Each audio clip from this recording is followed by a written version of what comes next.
Week 12 in MLS, a full set of 13 games and 44 goals. We have all the major talking points from across the weekend. And we begin with two teams very much in the mould of their respective coaches. Sporting Kansas City, the Peter Vermees club. Team first, intelligence, high work ethic, the winning mentality. Can Johnny Russell put it away? He can! FC Dallas, exponents of Lucci ball. Control the game with the ball, spaces and time with pressure, transition, get to the box. Here is a takeaway by Mosquera. Mario's arriving, but he'll just take matters into his own hands. The two went head-to-head at Children's Mercy Park. Commentary comes from David Prutton and Phil Blacker.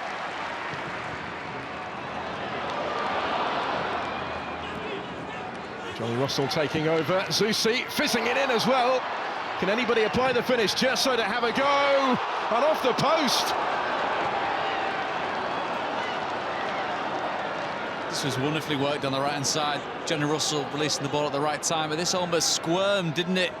Into the back of the FC Dallas net. Gardy Kinder. Very congested penalty area. It does require assistance before the service is aimed in towards Shelton. Oh, that blazed over the bar from point-blank range from Gesso. Well, he's been one of the standouts for SKC so far, but that's a horror miss from it. Awful miss. There is Tessman trying to force his way forward. Nelson in support from fullback. And delivers a delightful little ball, which is turned in for the opening goal. Right at the end of this first half. And just as he did when these sides met here at the start of the month, it's Franco Hara that has opened the scoring for FC Dallas.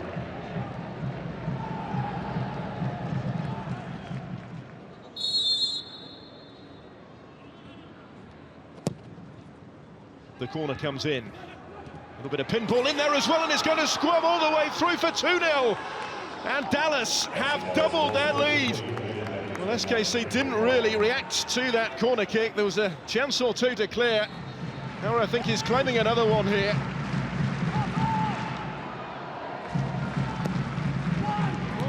It is a dangerous one. Russell trying to have a hit and does. And they're right back in the game. Another goal coming off the corner. Johnny Russell was involved inadvertently at one end. He has responded at the other with an emphatic finish for his fourth of the season, and it's game on again.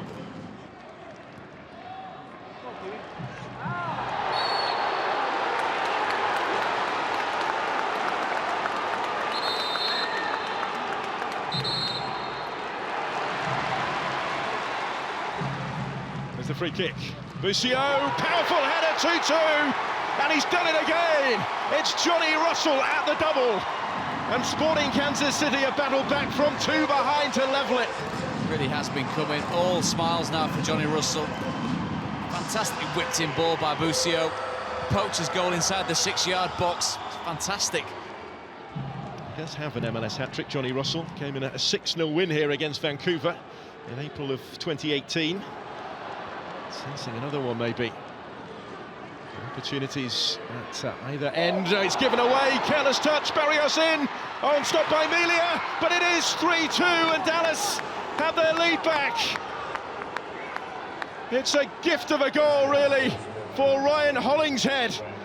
SKC, they're once again shooting themselves in the foot. Looked like Melia had dealt with the situation, but Hollingshead on the spot to turn home what could be the winner. Last minute of the 90. We are expecting at least 5 more to be added on after that. So this far from finished yet. The foul is on Beasler. And the card coming out again. This time it's a second yellow. Brian Acosta's afternoon proves to be a short one. All over at Children's Mercy Park. Sporting Kansas City 2, FC Dallas 3. Seattle had the opportunity to replace SKC at the top of the Western Conference, but they nearly went behind early against LAFC. Stephen Fry with a useful save from Diego Rossi, and Bradley Wright Phillips offside as he tapped in the follow-up. A tight call, but clearly the right call.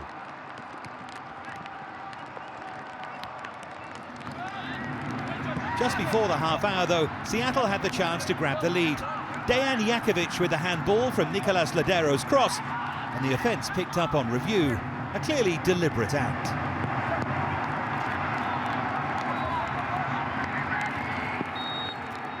Lodero himself took the penalty and sent Pablo Cisniega the wrong way.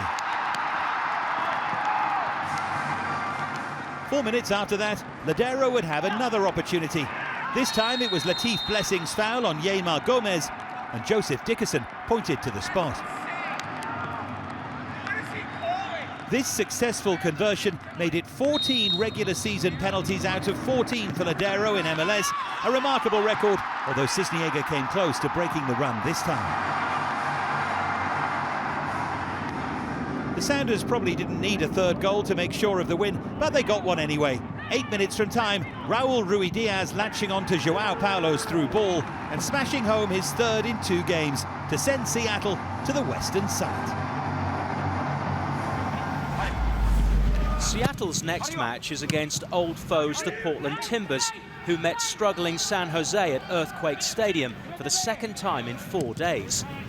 The 1-1 draw earlier in the week stretched San Jose's winless run to 6 games since returning to regular season play.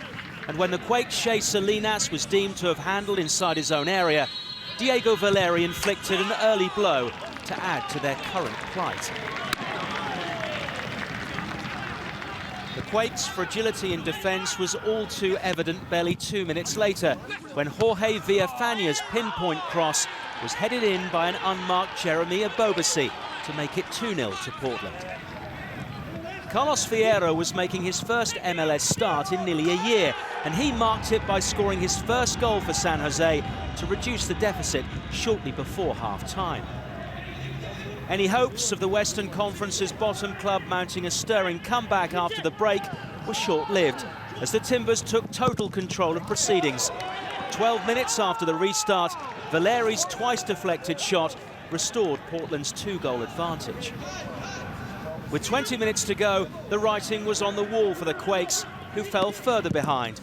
Substitute Yimi Chara on hand to steer in Portland's 4th of the night. Chara had also scored in the team's previous meeting. The Timbers were unrelenting. Valeri's free kick was met by Julio Cascante for number 5, and his first for the club, before a well-worked team goal finished off by Jaroslav Niezgoda completed the rout. A handsome win for Portland, another ugly outcome for San Jose, who'd been beaten 7-1 by Seattle only 9 days earlier. Elsewhere in California, Chicharito looked less than happy to start on the bench for the LA Galaxy, and even though he'd eventually come on in the second half, there wasn't much he could do to help his side. Colorado in front 5 minutes before half-time. Cole Bassett with an excellent finish. The Rapids created the better chances and might have made it 2 65 minutes in. Jonathan Lewis driving his effort onto the crossbar after good work from Andre Shinyashiki.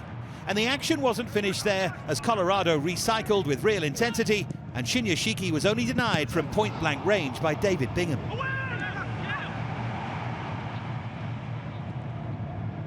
Hopes were dwindling for the Galaxy, especially when Julian Araujo committed his second yellow card offence in the space of 3 minutes, directing abusive language at the referee when a decision went against him, and sent off by said referee Ted Uncle, who didn't really have too much choice for all the Galaxy protestations.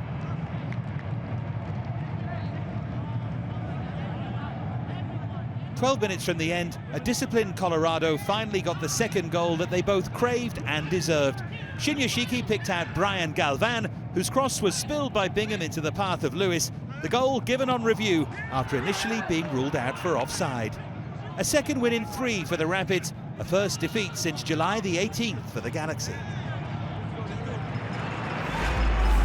Colorado had won 5-0 at Real Salt Lake the previous week, so on RSL's return to Rio Tinto Stadium to face fellow strugglers, the Vancouver Whitecaps, they needed an immediate response.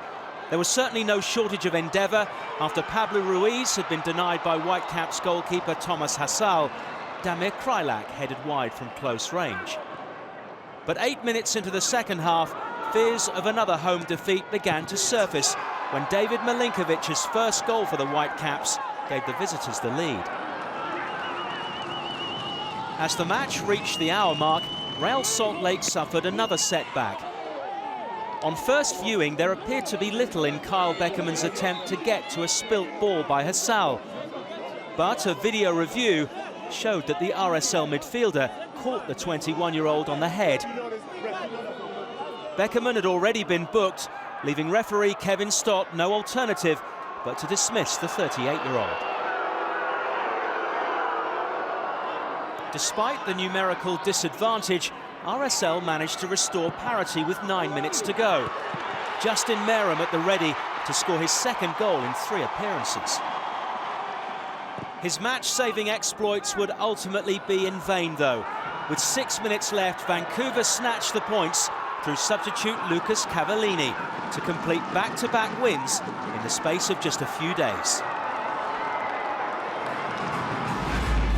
Minnesota had won just twice since the MLS is Back tournament and headed to an in-form Houston looking for a change in fortune. They grabbed the lead 11 minutes in, a pinpoint finish by Kevin Molino. 5 minutes later, the Dynamo had the chance to draw level. Memo Rodriguez battled hard to win back possession, and Michael Boxall panicked and lunged. A clear penalty. Darwin Quintero stepped up against his old team, and Dane St. Clair pulled off an outstanding save. Some moment for the young Canadian goalkeeper.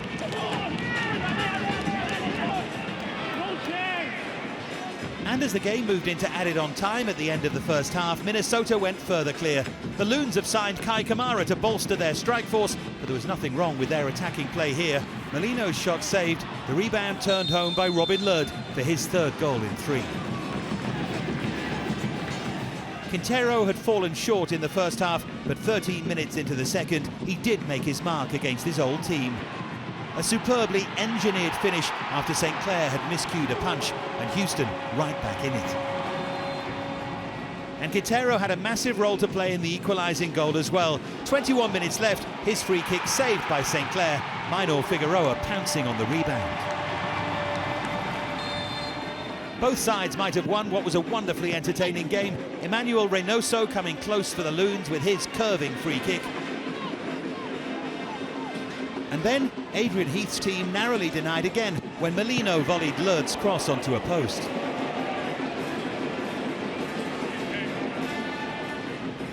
There was time for a late scuffle and some controversy to further fuel the post-match debate. Jan Greguš eventually shown a red card for his part in the disturbance. An arm swung deliberately and Victor Rivas acting on review.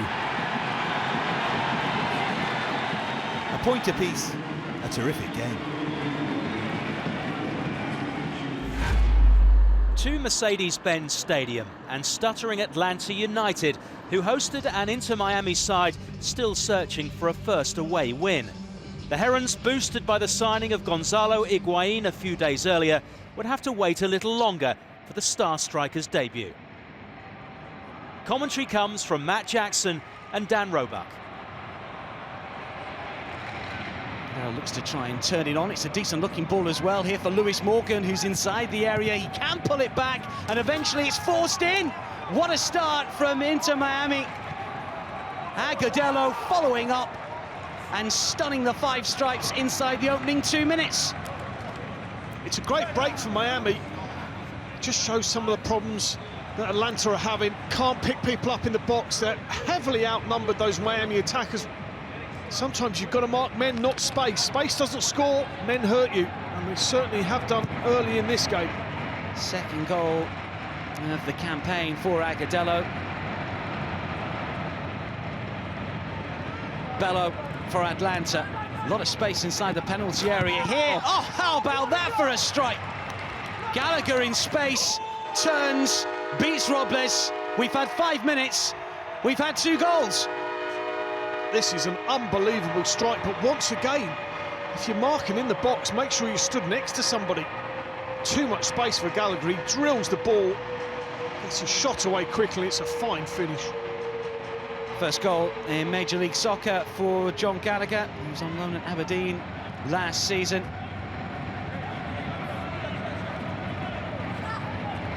This is Pizarro who's in again. This is Breccia! Miami have got another just over 10 minutes on the clock. It's Atlanta 1, Miami 2. What on earth is happening here? Brad Guzan has got to get a hold of this back four. It's another terrible goal. They switch off from the throw-in. It gets taken really quickly. They don't track runners. And Shea, with the great energy he always shows, always had a good leap as well. Point-blank header. Escobar the wrong side. I mean, they're two terrible goals. Morgan always looks dangerous on the ball. Pizarro calling for it. Agudelo likewise. Ulloa, Pizarro. Dallas man goes again, and he could be in here. Oh yes, there's another. This will be tight. Well, arms have gone up. Flag didn't follow initially. Miami celebrate. It is close. I would say he's probably, if you're going to go off the foot, probably is when you look. We don't quite see the right angle there. Obviously looking back on it, not right across the line. Yeah, I think it's the right decision. I thought in real time, I said it was going to be tight.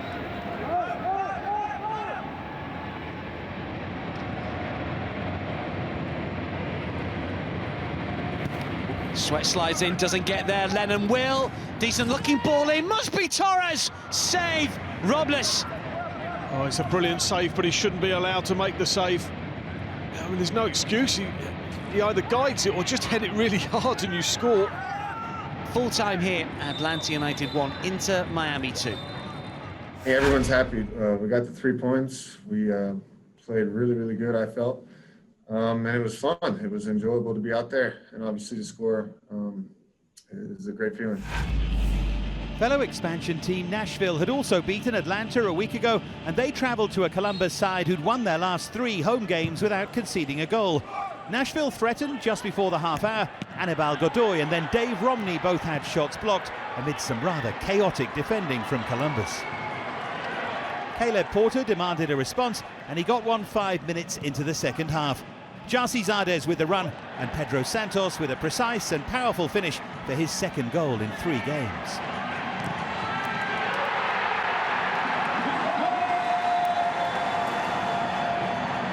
And the crew made sure of the 3 points 3 minutes into added-on time at the end of the game. Artur finding Zardes, who conjured up a clever finish. Another home win, another clean sheet for Columbus. With the crew strengthening their position at the top of the Eastern Conference, high-flying Philadelphia needed to keep pace with them. But away to the Montreal Impact, the Union fell behind after only 5 minutes to Romel Kyoto's 3rd goal in as many games. The Hondurans' night soon turned sour. Only 8 minutes later, Kyoto was booked by referee Marcos de Oliveira for catching Mark McKenzie in the face. A closer look via a video review concluded that the offence was far more serious than first thought, and as a result, de Oliveira increased the punishment.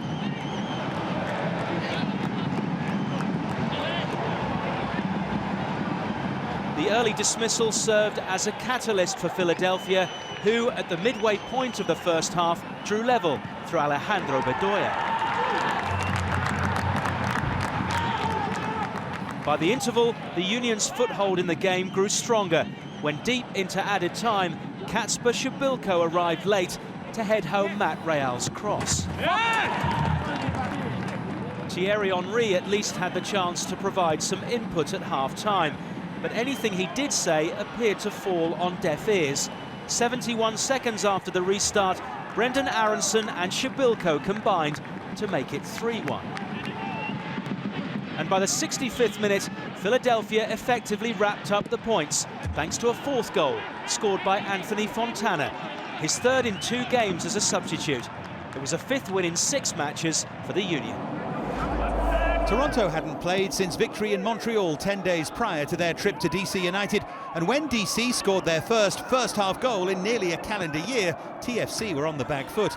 Ola Kamara with the chase and finish 5 minutes in. They might have made it 2 just 6 minutes later. Yamil Assad thumping a shot onto the crossbar. Toronto under pressure. Ben Olsen looked frustrated and would have been even more so when the visitors levelled. Donovan Pines making a mess of this defensive clearance. Alejandro Pozuelo able to pick his spot. The second half would be a story of goal-scoring youngsters and bright futures. Ayo Akinola had come on at half-time for Josie Altidore, and he put Toronto in front on the hour, an accurate header from Pablo Piatti's cross. At 20 years of age, Akinola is one of Toronto's brightest young talents, and 2 minutes from the end, it was time for a 17-year-old to draw DC level. A first MLS goal for the academy graduate, Griffin Yao. And DC very nearly won it late on. Yao with an excellent pullback for Eric Sorga, whose shot was very well saved by Quentin Westberg. DC denied, and 2-2, probably about right. Two Eastern Conference clubs going through contrasting runs of form met at a rain-soaked Exploria Stadium. Orlando City were 5 games unbeaten, while the Chicago Fire, who struck the woodwork after only 4 minutes through Robert Beric, hadn't seen a win in 4 MLS games. It took only 11 minutes for the match to follow the form book, Chris Mueller giving Orlando the lead with his 6th goal in 8 league starts. Chicago almost levelled shortly afterwards, but again the woodwork came to Orlando's rescue as Ignacio Aliseda was denied an equaliser. To add to the Fire's frustration, they fell further behind. Mueller's cross diverted in by Nani. 2-0 Orlando with only 23 minutes played. Chicago's efforts did eventually bear fruit when a handball by Juan saw the Fire awarded a penalty. The problem was, Beric and Alvaro Medran argued over who was going to take it. Medran won out, but was then thwarted by Orlando goalkeeper Pedro Galize to compound Chicago's frustration. The Fire began the second half on the front foot, and within a minute of the restart were awarded another penalty after Mueller was adjudged to have brought down Miguel Angel Navarro. This time, Beric stepped forward, and finally Chicago had their goal. The deficit halved. By the 56th minute, Orlando's lead was wiped out as Boris Sekulic's deflected shot found its way through for the equaliser.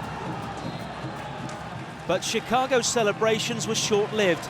A video review concluded that Fire defender Mauricio Pineda handled the ball in the lead-up to the goal. Having somehow managed to preserve their lead, Orlando finally put paid to Chicago's resistance when Junior Urso steered in the Lions' third of the night. Then, in the final few seconds of added time, Benji Michel added a 4th to inflict more misery on Chicago, who were left shell-shocked by the eventual outcome.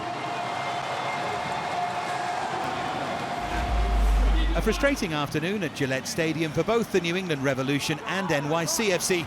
The home team had the better of what chances there were. Teal Bunbury seeing this shot saved by Sean Johnson. Tajon Buchanan firing the rebound over.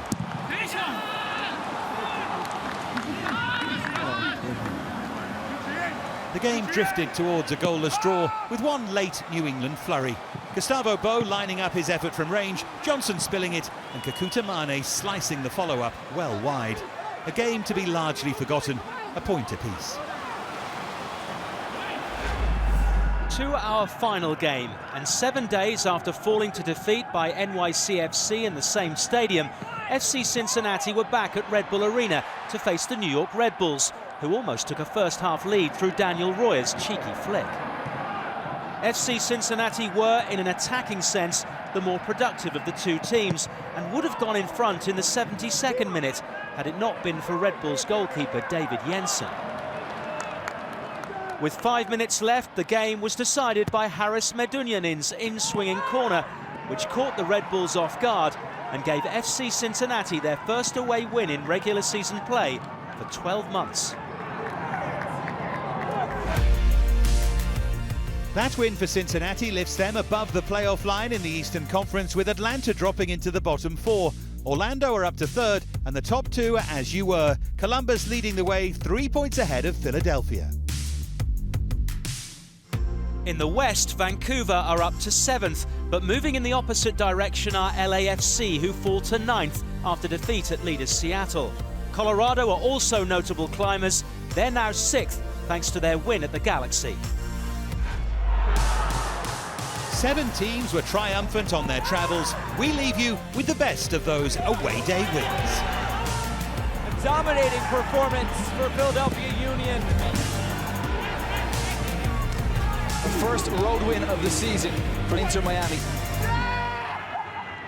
This copyrighted broadcast of Major League Soccer may not be retransmitted, reproduced, or rebroadcast without the express written consent of Major League Soccer.